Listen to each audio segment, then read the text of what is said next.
Throwing its support behind the motion to remove 3 senior secretariat staff at the Guyana Elections Commission Gcom, the Georgetown Chamber of Commerce and Industry on Tuesday said their open defiance and abdication of their statutory responsibility placed Guyana in a precarious situation where attempts at subverting the will of the people could have further placed the country in the league of pariah states. In a brief interview with the newsroom, Gcci's Senior Vice President Jerry Gavaya Jr. said the private sector body is also in full support of the electoral reforms to come on stream, but wants the dismissal of the embattled Chief Elections Officer Keith Lowenfield, his deputy Roxanne Myers, and District 4 Returning Officer Clairmont Mingo before Guyana goes to the polls again with local government elections due later this year. That's where we stand as a GCI. We would like this matter fixed quickly. Gcom to be ready to host a local government elections as soon as possible, so we can now have our electoral reform process restarting in a very positive manner. Just for clarity, sure. Because you talked about the issue being fixed. Sure. What does that entail? They need to remove the people who were alleged to be part of the wrongdoings. Remove them.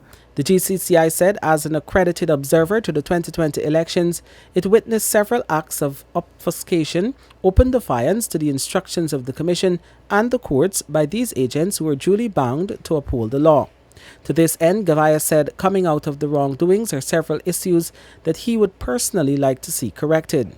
There's a lot. There's a lot, and it has been spoken about ad nauseum from the international community to both the local observers to the political parties and pretty much anyone who is paying attention. It is for this reason that the GCCI has already begun to put together its proposals to be included in the upcoming national discussion on constitutional reform. And on a more urgent issue, Gavaya called for the review of unilateral powers and authority for specific individuals and legislative consequence on a criminal scale for people of that nature. There's a lot of things that we can improve on as a country, and there's a lot of things that we can improve on as a society that I would definitely like to see.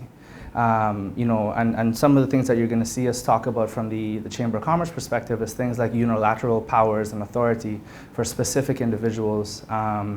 And we would like to see a lot more legislative consequence on a criminal scale for people of that nature, because they are holding one of the highest spots in our country in terms of our political stability.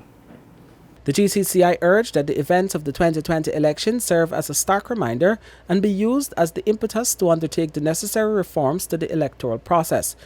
The GCCI anticipates the input and involvement of a wide range of stakeholders so as to be able to solicit ideas on the strongest sets of reforms as possible. For the newsroom, Kurt Campbell.